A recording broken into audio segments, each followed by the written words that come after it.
माशाल्लाह माशाल्लाह या हबीबी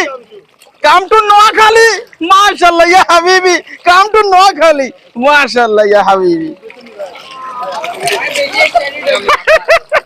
মাশাআল্লাহ মাশাআল্লাহ মাশাআল্লাহ এই দেখেন আমি একটা কত বড় একটা মাছ ধরে ফেলছি এই দেখেন এই অনেক সুন্দর মাশাআল্লাহ মাশাআল্লাহ মাশাআল্লাহ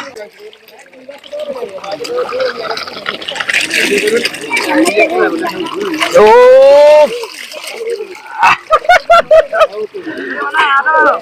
মনের যে একটা শান্তি ভাই এই জিনিস লাখ টাকা দিয়ে তো ভাই এত শান্তি পাওয়া যায় না এই জায়গায় আসি আমি যে শান্তিটা পাইতেছি ভাই অসাধারণ ফিল ভাই আপনি একটা রেস্টুরেন্টে যাবেন খাওয়া দাওয়া শেষ আমোদ ফুর্তি এই যে আজকে যা মনের শান্তি নিতে আসছি এটাই হচ্ছে তো আমি সবাইকে বলবো আপনারা সময় পেলে নোয়াখালীর সবচেয়ে বৈচিত্র্য জায়গার মধ্যে আমি মনে করি এই যে শৃঙ্খলা শরীফের এই দরবারটা এখানে আপনি আসবেন আসে একটু রিল্যাক্স করবেন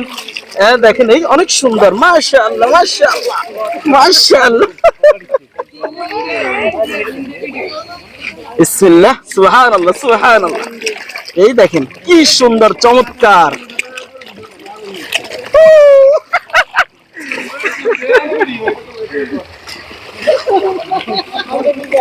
দেখেন এবং এই বিষয়ে আরেকটা বিষয় এখান থেকে কিন্তু কেউ মাছ নেয় না মানুষের যে একটা সততা নোয়াখালীর মানুষকে অনেকে অনেকভাবে ট্রল করে আমরা দেখি আপনি এখানে আসলে দেখবেন যে আসলে নোয়াখালী মানুষের যে এখান থেকে তো চাইলে এখান থেকে মানুষ মাছ নিয়ে যেতে পারতো কিন্তু কেউ এই কাজগুলা করে না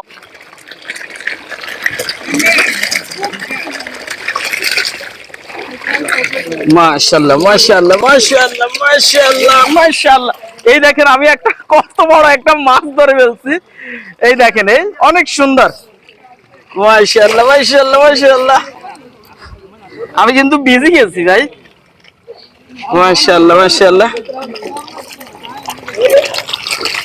ইয়া হাবিবি কাম টু নোয়াখালী যারা এখনো নোয়াখালীকে পুরোভাবে দেখে নাই আমি বলবো আসো ভাই আমাদের নোয়াখালীতে এসে ঘুরে ঘুরে যাও আমাদের এই জিনিসগুলো দেখে যাও